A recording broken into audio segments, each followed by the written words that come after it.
మీనాకి అడ్డంగా దొరికిపోయిన మటన్ కొట్టు మాణిక్యం. మాణిక్యాన్ని నిలదీసి అసలు నిజాన్ని తెలుసుకున్న మీనా. మాణిక్యాన్ని ఇంటికి తీసుకువెళ్ళి రోహిణి బండారాన్ని బయట పెట్టించిన మీనా. అసలు ఇదంతా ఎలా జరగబోతుందో తెలుసుకోవాలనుకుంటే ఇప్పుడే మా ఛానల్ తప్పకుండా సబ్స్క్రైబ్ చేసుకుని మా వీడియోని ఒక లైక్ చేయండి. మా వీడియోని పూర్తిగా చూడండి. అప్పుడే మా కథ మీకు అర్థమవుతుంది. ఇక కరెంట్ షాక్ కొట్టడం వల్ల అది మనోజ్ చేసడం తెలిసి ఇక ఇంట్లో వాళ్ళందరూ మనోజ్ని అయితే చితక్కొడతారు. మనోజ్ని చితక్కొట్టాక ఏంటి ఎలా కొట్టేస్తున్నారు, నాకేదో తెలియక ఆన్ చేసేసాను. ఆల్రెడీ నాకు చెప్పాలి కదా, మరి మెయిన్ ఆన్ చేయొద్దని నాకు చెప్పుంటే నేను మెయిన్ ఆన్ చేసేవాడినే కాదు, నాకు ఎవరూ చెప్పలేదు అని మనోజ్ చెప్తుంటే, ఏరా ఆ మాత్రం ఇమ్మితగానం లేదా? కరెంట్ సరిగ్గా లేదనే కదా వాటర్ ట్యాంకర్ వచ్చింది.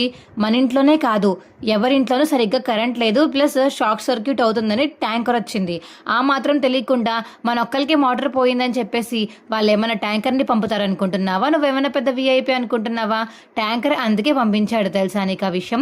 అది తెలియకుండా నువ్వు వెళ్ళిపోయి పాపం మెయిన్ ఆన్ చేసేసావు అంతే కదా. అవునరా అని చెప్పేసి ఇక మనోజ్ అంటుంటే, ఛీ ఎదవా, ఇంత చదువులు చదివి ఇన్ని డిగ్రీలు తెచ్చుకున్నావు కానీ ఆ మాత్రం ఇమిత జ్ఞానం కూడా లేకుండా అసలు ఎంత పెద్దగా ఎలా అయ్యావురా బాబు నువ్వు అని ఇక బాలు అడుగుతుంటే, రే ప్రతిదానికి డిగ్రీల దగ్గరికి వెళ్ళకు అని మనోజ్ అంటాడు. లేకపోతే ఎక్కడికి వెళ్ళమంటావు? 40 లక్షలు మింగేసావు అక్కడికి వెళ్ళమంటావా? లేకపోతే పల్లీలు తింటూ పార్కులో పడుకున్నావు అక్కడికి వెళ్ళమంటావా? లేకపోతే అనిక బాలు లిస్ట్ చదువుతుంటే, అబ్బబ్బా ఆపండ్రా బాబు అనిక ప్రభావతి అంటుంది. ఏమా ప్రభావతమ్మ, నీ గురించి కూడా లిస్ట్ చదవమంటావా చెప్పు అనిక బాలు అడిగేసరికి, నాకెవరి లిస్ట్ ఏమీ అవసరం లేదు కానీ వీడు అమాయకుడు అనిక ప్రభావతి అంటే, ఎవడు వీడు అమాయకుడా?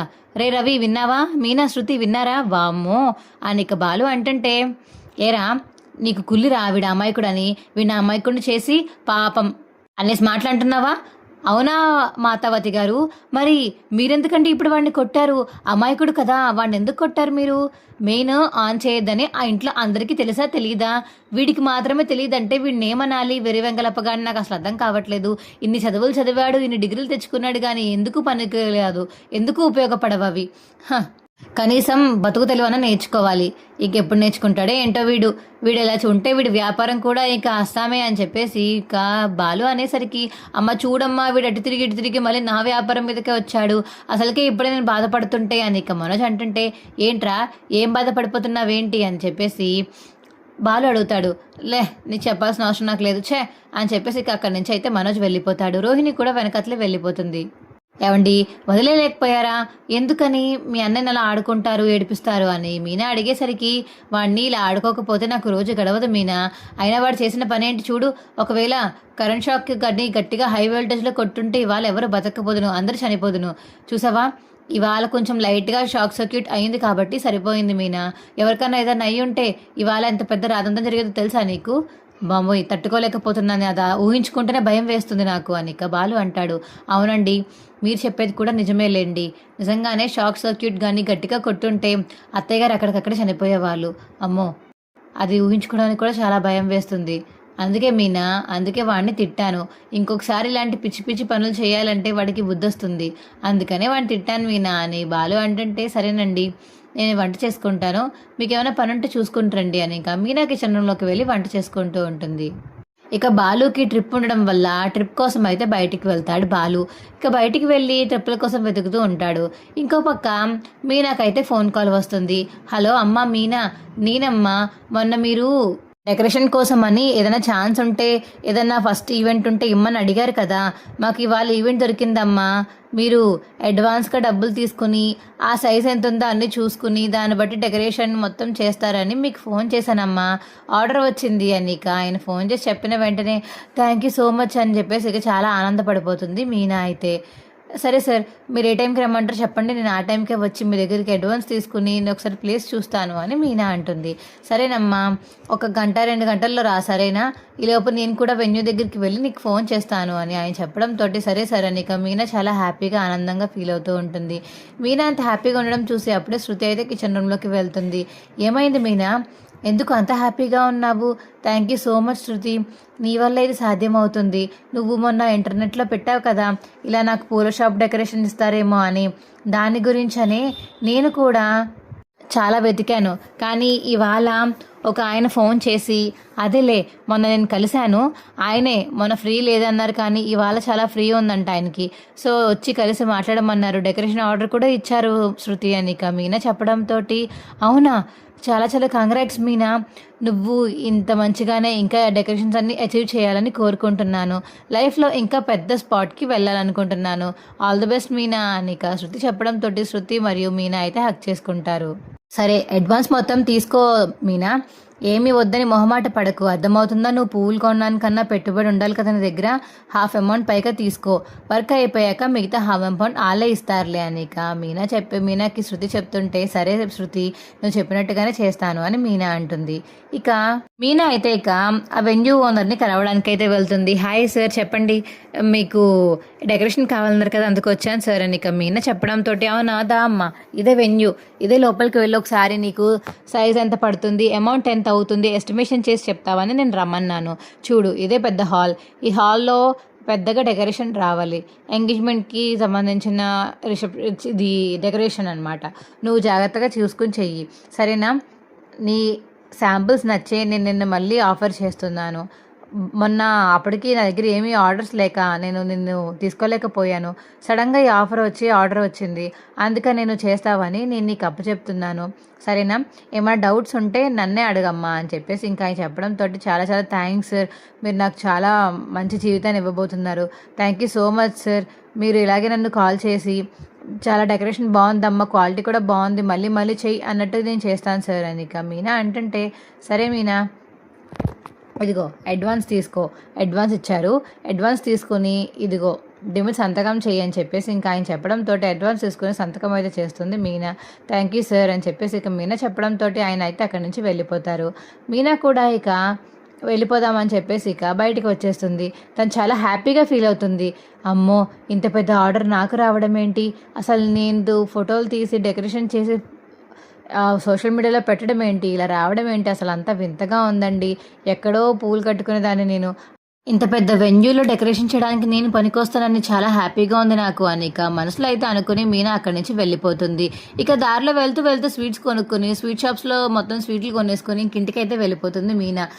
మామయ్య స్వీట్స్ తీసుకోండి అని ఇంక ఇంట్లో వారందరికీ ఇచ్చేసరికి మనోజ్ మాత్రం తీసుకోకుండా, చచ్చి ఏ స్వీట్ షాప్లో కొన్నావే ఏంటో, అయినా మంచి స్వీట్ షాప్లో కొనొచ్చు కదా, చెత్తలా ఉంది టేస్ట్, అయినా తినను నేను అలా చీప్గా తినను అని చెప్పేసి ఇక మనోజ్ అంటుంటే, మీకెవరు పెట్టారు, మీ ఆవిడకి పెట్టారు, తీసుకుంటే తీసుకోండి లేదంటే మానేయండి అని చెప్పేసి ఇక మీనా అంటుంది. ఏంటమ్మా ఒకేషన్, ఏమైంది స్వీట్స్ కొన్నావు అని చెప్పేసి ఇక సత్యం అడిగేసరికి, అదే మావయ్య, నాకు ఇవాళ చాలా పెద్ద ఆర్డర్ వచ్చింది, ఇవాళ పూల్ డెకరేషన్ చేయమని ఆర్డర్ వచ్చింది మావయ్య, నా ఫస్ట్ ఆర్డర్, చాలా ఆనందపడుతున్నాను, నా కష్టజీతం మీద నేనే నిలబడదామని అనుకున్నాను, నాకెవరు సాయం చేయకపోయినా పర్లేదు నేనే చేసుకుందాం అనుకున్నాను, కానీ నాకు శృతి సాయం చేసింది అని చెప్పేసి ఇక మీనా చెప్పడంతో, ఏంటి శృతియా, అదే శృతి అంటే శృతి నన్ను కోపంతో రెచ్చగొట్టింది, ఆ కోపంలోనే నేను ఇలా పెడదామని అనుకున్నాను అని చెప్పేసి ఇక మీనా అయితే చెప్తుంది శృతి గురించి ఇక ఇంట్లో వాళ్ళందరికీ. ఓహో, ఆ రకంగా పెట్టుకున్నావా, ఇంకా మీ ఇద్దరు కలిసిపోయారేమో, ఇద్దరు మంచిగా మాట్లాడేసుకుంటున్నారేమో అనుకున్నానులే అని ఇక ప్రభావతి అనడంతో, లేదత్తయ్య, తను నిన్ను మాట్లాడుకోవట్లేదు, తను నన్ను కోపంతో రెచ్చగొట్టింది కాబట్టి నేను ఈ ఆర్డర్ తెచ్చుకోగలిగాను, దానికోసం అని చెప్పేసి అలా చెప్పాను అంతే అని మీనా అంటుంది. సరే అయితే చాలా మంచి పని చేసావమ్మా, చాలా మంచిగా నువ్వు మీ ఆయనకి సపోర్ట్ చేద్దాం అనుకుంటున్నావు, అప్పులు తీరుద్దాం అనుకుంటున్నావు, నీలాంటి భార్య దొరకడం వాడి అదృష్టం అమ్మా నీక.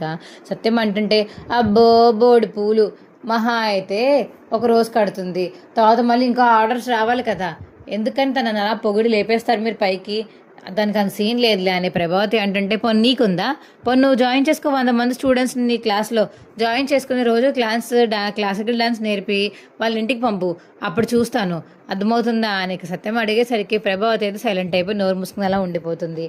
అప్పుడే ఇక బాలు ఇంటికి వస్తాడు. ఏంటి నాన్న, ఏంటి హడావిడి హాల్లో పంచాయతీ పెట్టారేంటి అని ఇక బాలు అడిగేసరికి, ఏం లేదురా, నువ్వు మీనాతో మాట్లాడు అని సత్యం అంటాడు. ఏంటి మీనా, ఏమైంది, ఏం కదండి, ముందు స్వీట్స్ తీసుకోండి.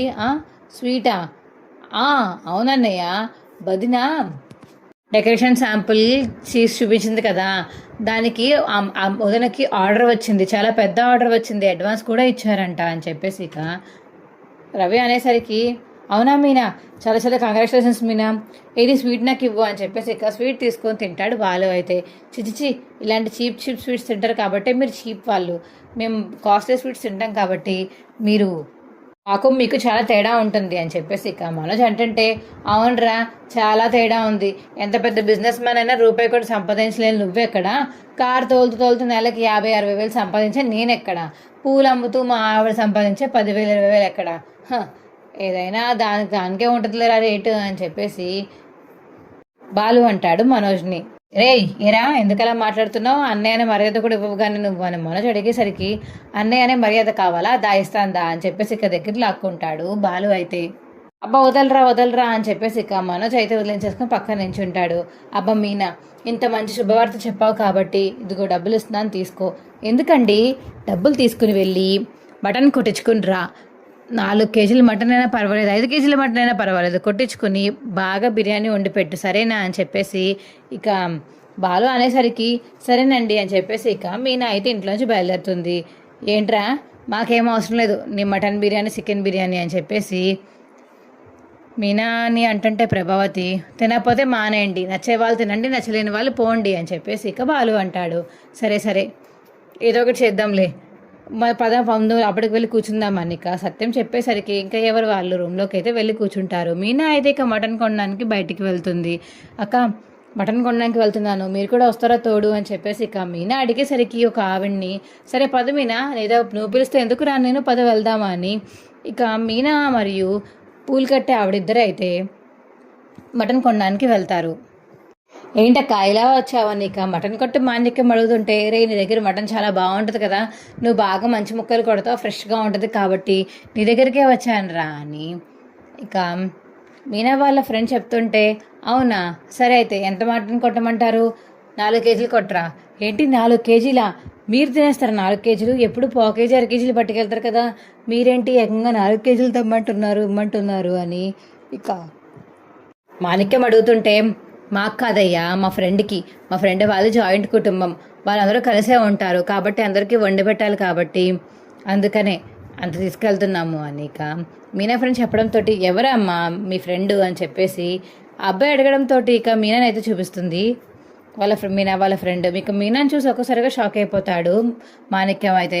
మీనా ఏమో ఫోన్లో మాట్లాడుతూ ఉంటుంది. అప్పుడే ఇక ఫోన్ కట్ చేసి నడుచుకుంటూ అయితే మటన్ షాప్ దగ్గరికి అయితే వస్తుంది.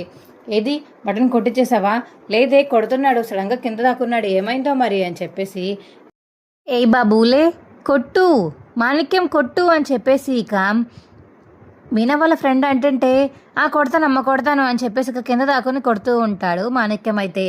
ఏంటి అలా దాక్కుంటున్నాడు, అసలు ఏమైంది తినకి, ఏమోనే ఇప్పటిదాకా బాగానే ఉన్నాడు, నువ్వు రావడం చూసి కింద దాక్కున్నాడు అని చెప్పేసి ఇక వాళ్ళ ఫ్రెండ్ అనడంతో మీనాకైతే డౌట్ వస్తుంది.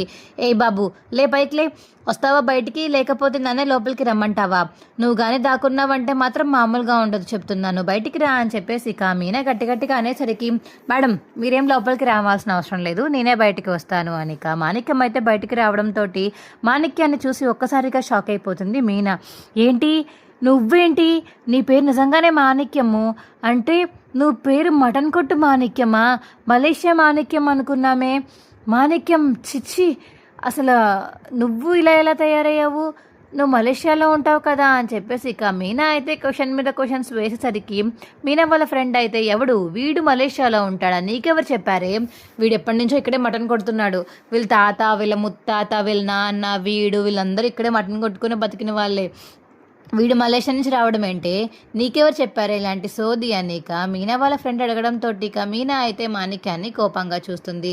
అప్పుడే ఇక మాణిక్యం అయితే పక్కకు వచ్చి, ఏవండి నన్ను తప్పుగా అర్థం చేసుకోకండి, ఆ రోజు రోహిణి వాళ్ళు నన్ను ఇలా యాడ్ చేయమన్నారు కాబట్టి వాళ్ళ మామయ్య గారి కింద యాడ్ చేశాను అంతే అండి, అంతకు మించి నాకు ఇందులో ఇంకేమీ తెలీదు, వాళ్ళు యాడ్ చేయమన్నారే యాడ్ చేశాను, వాళ్ళ అత్తయ్య గారి పోరు పడలేకపోతుందంట అమ్మాయి, అందుకనే అలా చేశాను అని ఇక మటన్ కొట్టు మాణిక్యం చెప్పడంతో, అలా చేయమంటే మాత్రం వేరే వాళ్ళ లైఫ్లో చేసేస్తావా, అయినా నువ్వు ఒకవేళ యాక్టింగ్ చేయాలి అనుకుంటే సినిమాల్లోకి వెళ్ళి యాడ్ చేయాలి కానీ రియల్ లైఫ్లోకి వచ్చి ఎలా యాడ్ చేస్తావు అసలు అనుకుంటున్నావు నువ్వు, వేరే వాళ్ళు నేను చూసి నిజంగా నమ్ముతారు కదా, రేపొద్దున్న అసలుకే అమ్మాయి డబ్బున్న అమ్మాయి అని చెప్పిందో మరి నిజంగా డబ్బున్న అమ్మాయో తెలియదు నాకు, రేపొద్దున నిన్ను చూసారంటే మాత్రం ఆ అమ్మాయి లైఫ్ చాలా రిస్క్ అవుతుంది, అదీ కాక ఇంకొకటి ఇప్పుడు కానీ మీరు కనిపిస్తే ఏదో ఒకటి కొని ఇమ్మని అడుగుతుంది, అది మీకే లాస్. కాబట్టి మీరు ఇక ఆ అమ్మాయి ఇంటికి రావడం మానేయొచ్చు అని ఇక మీనా చెప్తుంటే, మీరు ఇంత మంచి మనసు అని అనుకోలేదండి నేను అని చెప్పేసి ఇక మాణిక్యం అంటుంటే, ఆహా అలా అంటాననుకున్నావా, రోహిణి నన్ను చాలాసార్లు ఇరికించింది, ఇవాళ తన బండారం బయట పెట్టాల్సిందే, నడు పద అని చెప్పేసి ఇక మీనా అంటుంటే, మేడం వద్దు మేడం నేను రాను మేడం అని చెప్పేసి ఇక మాణిక్యం అంటాడు, అలా ఏం పని అవ్వదు, నువ్వు రావాల్సిందే, ఇవాళ సాక్ష్యం చెప్పాల్సిందే, రోహిణి ఎలాంటిదో ఇంట్లో అందరి ముందు బయటపడాల్సిందే, నువ్వు వస్తావా రావా అని చెప్పేసి ఇక మీనా అయితే గట్టి గట్టిగా అరుస్తుంటే, వస్తాను మేడం అరవకండి అని చెప్పేసి ఇక మాణిక్యం అంటాడు. ఇక మీనా అయితే మాణిక్యాన్ని ఇంటికైతే తీసుకువెళ్తుంది. మీనా చాలా కోపంగా ఇంట్లోకి వచ్చి ఇక అందరి పేర్లు పిలిచి రోహిణిని అయితే ఎదురుగుండా నించోమని చెప్తుంది. అప్పుడే ఏంటి ఏమైంది అని ఇంట్లో వాళ్ళందరూ అడుగుతుంటే, ఏం లేదు మీకు కాసేపట్లో సర్ప్రైజ్ ఉందిలే, కంగారు పడకండి అని ఇక మీనా అంటుంది. సరే ఇప్పుడు రండి మాణిక్యం గారు అని ఇక మీనా చెప్పేసరికి మటన్ కొట్టు మాణిక్యం అయితే ఇంటికి వస్తాడు. ఇంకా మటన్ కొట్టు మాణిక్యాన్ని చూసి ఒక్కసారిగా ఇంట్లో వాళ్ళందరూ షాక్ అయిపోతారు. ఏంటి ఇతను వచ్చాడేంటి, ఎవరో వస్తారని చెప్పేసి అన్నారు కదా, ఇతను వచ్చాడేంటి అని చెప్పేసి ఇక బాలు అడుగుతుంటే, ఏయ్ ఇతను ఎవరో కాదు, మన రోహిణి వాళ్ళ మావయ్య కదా, ఇలా ఉన్నాడేంటి, ఈ గెటప్లో ఉన్నాడేంటి, మటన్ కొట్టుకునే వాళ్ళలాగా అని చెప్పేసి ఇక ప్రభావతి అడుగుతుంది. అవునండి నేను మటన్ కొట్టేవాడినే, కాకపోతే నన్ను కావాలని మీ ఇంట్లో మీ రోహిణి వల్ల మేనమామ కింద యాక్ట్ చేయమని చెప్పారు, లేకపోతే మాకు అసలు ఇలాంటి అవసరం ఉండేదే కాదు, నన్ను వదిలేయండి, యాక్టింగ్ అని వీళ్ళే తీసుకొచ్చారు, నాకేం తెలియదండి, వాళ్ళ మావయ్య కింద యాక్ట్ చేయమన్నారు కాబట్టే వచ్చాను, లేకపోతే నాకేం అవసరం అండి మీ కుటుంబంలో యాక్ట్ చేయడం, నన్ను క్షమించండి, నన్ను వదిలేయండి అని ఇక మాణిక్యం అంటుంటే, ప్రభావతి మాత్రం చాలా కోపంగా రగిలిపోతూ ఇంకా రోహిణి వైపు చాలా చూస్తూ ఉండిపోతుంది. ఏంటి రోహిణి చెప్పేదంతా నిజమేనా అని చెప్పేసి ఇక రోహిణి అయితే ప్రభావతి అడుగుతుంటే, అవునత్తయ్య నిజమే, నేను కావాలనే ఆయన్ని డబ్బులు పెట్టి కొనుక్కొని ఇక్కడ తీసుకొచ్చాను, ఎందుకంటే మా నాన్నగారు మలేషియాలో ఉన్నారు, జైల్లో ఉన్నారు, మా నాన్నగారు మీతో ఫోన్ కాల్లో కూడా మాట్లాడలేకపోతున్నారు, మా నాన్నగారు రావట్లేదు అని మీరు చాలా బాధపడుతున్నారు కదా, కనీసం ఎవరో ఒకరిని చూపించడం కన్నా ఉంటుందని చెప్పేసి డబ్బులు ఇచ్చి ఈయన పెట్టించానండి, అంతకుమించి ఇంకేమీ లేదు అత్తయ్య, మా ఇంట్లో మాకెవరు మావయ్యలు కూడా లేరు, ఈయనే మావయ్య అనుకుని మీ దగ్గరికి తీసుకొచ్చాను, ప్లీజ్ అత్తయ్య నన్ను క్షమించండి అత్తయ్య అనిక రోహిణి అడుగుతుంటే, అసలు వీడికి మావయ్య కాదా సరిగ్గా చెప్పాడు అనిక ప్రభావతి అనేసరికి, లేదు ఈయన ఎవరో కూడా నాకు తెలియదు, నేను అలా యాక్ట్ చేయమన్నానని వచ్చి యాక్ట్ చేశారు డబ్బుల కోసం అంతే అని చెప్పేసి ఇక రోహిణి అంటుంటే, ఎంత నమ్మాను రోహిణి నేను, నువ్వెవరిని తీసుకొస్తే వాళ్ళందరినీ నేను నమ్మాల్సి వస్తుంది, ఎంత నమ్మినా సరే ఇంత మోసం చేస్తారా, నీకన్నా మీనాయే బెస్ట్ కదే, తనేమీ అనకుండా ఏం మోసం చేయకుండా చాలా ప్రశాంతంగా అందరితోనూ ఉంటుంది, తను ఎప్పుడూ ఏమీ అబద్ధాలు చెప్పకుండా ఉంటుంది, మొగుడికి అన్నీ చేసి సేవలు చేసి అన్నీ చేస్తుంది, కానీ నువ్వు ఇంట్లో వాళ్ళందరూ ఉన్నారని లేని వాళ్ళు ఉన్నట్టుగా బయట కొనుక్కుని వారు సృష్టించి తీసుకొచ్చావా, ఇంకా ఇలాంటి వాళ్ళని ఎంతమందిని తీసుకొస్తావు రోహిణి, చెప్పు పర్లేదు అని చెప్పేసి ఇక ప్రభావతి అడిగేసరికి, అత్తయ్య అది కాదు అత్తయ్య, నేను కావాలని చేయలేదు, మీరు నన్ను ఇబ్బంది పెడుతున్నారు, ఆ ఇబ్బందిని నేను తట్టుకోలేక మళ్ళీ మీరు నన్ను ఎప్పుడైతే నమ్మి చేసుకుంటారేమో అని భయం వేసి నేను ఇంకా నిజం చెప్పకుండా ఇలా పురమాయించేస్తాను అత్తయ్య, నన్ను క్షమించండి అత్తయ్య అని చెప్పేసి ఇక రోహిణి అడుగుతుంది. రోహిణి నేను క్షమించాల్సిన నాకు మనసు రావట్లేదు, అసలు ఎంత పని చేస్తావని ఎప్పుడూ అనుకోలేదు, కళ్ళ కూడా అనుకోలేదు నేను అనిక ప్రభావతి అయితే రోహిణితో మాట్లాడడం మానేసి అలా సైలెంట్గా చూస్తూ ఉండిపోతుంది. ఏరా మటన్ కొట్టు మాణిక్యం, నాకు తెలుసురా నీ గురించి, నువ్వు నాటకాలు ఆడుతూ వచ్చావని, ఆ రోజు నిన్ను మందు పోయించి తాగించి నువ్వు ఇలా చేసావు అలా చేసావని మాట్లాడిద్దామని చెప్పేసి ప్లాన్ వేశాము, కానీ ఆ రోజు ఎస్కేప్ అయిపోయావు, ఈరోజు మా మీనాకి బుక్ అయిపోయావు నువ్వు అని చెప్పేసి ఇక బాలు అంటుంటే, ఎక్కడో చోట చిక్కాను కదండి, నన్ను వదిలేయండి అని చెప్పేసి ఇక మాణిక్యం అంటుంటే, సరే పోరా, ఇంకొకసారి కానీ ఇలాంటి పిచ్చి పిచ్చి వేషాలు వేసి ఇంట్లో షూటింగ్ ఉంది అక్కడ మహేష్ బాబు రమ్మన్నారని ఎవరన్నా చెప్తే వెళ్ళిపోకు, చూసుకో జాగ్రత్తగా ఉండు అని చెప్పేసి ఇక బాలు అంటాడు. ఇక మటన్ కొట్టు మాణిక్యం అయితే అక్కడి నుంచి వెళ్ళిపోతాడు. రోహిణి అసలు నువ్వు డబ్బున్న అమ్మాయివేనా అని ప్రభావతి అడిగేసరికి, అత్తయ్య అది అనిక రోహిణి అయితే తడబడుతూ ఉంటుంది. నిజం చెప్పు రోహిణి, అబద్ధాలు ఆడకు, నీ గురించి నాకు బాగా తెలుసు, ఇప్పటిదాకా అన్ని నిజాలే చెప్పావని అనుకున్నాను, కానీ ఇప్పుడు మీ మావయ్య అబద్ధం అంటే నీ ఆస్తి అబద్ధం, నువ్వు అబద్ధం అనే థాట్లోనే ఉన్నాను నేను, నిజం చెప్పు రోహిణి అని చెప్పేసి ఇక ప్రభావతి అడుగుతుంటే, నిజమత్తయ్య మా నాన్న డబ్బున్న వాళ్ళే, కానీ ఆయన జైల్లో ఉండడం వల్ల ఇప్పుడు ఏమీ లేకుండా పోయింది, ఆయన బయటికి వస్తే మొత్తం ఆస్తులన్నీ వస్తాయి మామయ్య, అత్తయ్య ప్లీజ్ అత్తయ్య కొంచెం వదిలేండి అత్తయ్య, మా మామయ్యని కూడా వదిలేయండి, ఆయన్ని టార్గెట్ చేయకండి, అర్థమైందా అని చెప్పేసి రోహిణి అడిగేసరికి, సరే సరే ఎవరిని ఏం టార్గెట్ చెయ్యం, మీ నాన్న వస్తే చాలులే, అది చూసినప్పుడు చూద్దాం, డబ్బున్న అమ్మాయివని అంటున్నావు కాబట్టి నువ్వు ఇంకే విషయంలోనూ అబద్ధం ఆడవని నేను నమ్మడం లేదులే. సరే అయితే మీ నాన్నని ఒక వారంలో రమ్మని చెప్పు. ఎలా వస్తాడో ఏంటో నాకు తెలీదు. బెయిల్ తీసుకుని వస్తే బెయిల్ తీసుకుని రమ్మను, లేదంటే ఏదో ఒకటి చేసైనా రమ్మను. నేను మాత్రం ఇప్పుడు మీ నాన్నని చూడాలి, మీ నాన్నతో నేను మాట్లాడాలి అని చెప్పేసి ఇక ప్రభాత్ అయితే తిష్ట వేసుకుని కూర్చుంటుంది. ఇక చూడాలి చూడాలి అని. అమ్మా, ఈ గండం నుంచి బయటపడాను అని అనిపించిన వెంటనే ఇంకో గండం ఎదురవుతుంది. దేవుడా, ఏంటి నాకు ఈ పరీక్ష అని ఇక రోహిణి అయితే మనసులో అనుకుంటూ ఉంటుంది. మా వీడియో మీకు ఎలా అనిపించిందో కింద కామెంట్ సెక్షన్లో తెలియచేయండి. మా వీడియో కనుక నచ్చితే మా వీడియోని లైక్ చేసి తప్పకుండా మా ఛానల్ సబ్స్క్రైబ్ చేసుకోండి. పక్కనే ఉన్న గంట సింబల్ మీద క్లిక్ చేసి నోటిఫికేషన్స్ ఆల్లో పెట్టుకోండి. అప్పుడు ఏమేమి చేసే వీడియోలు మీకు రోజు వస్తుంటాయి. Bye friends.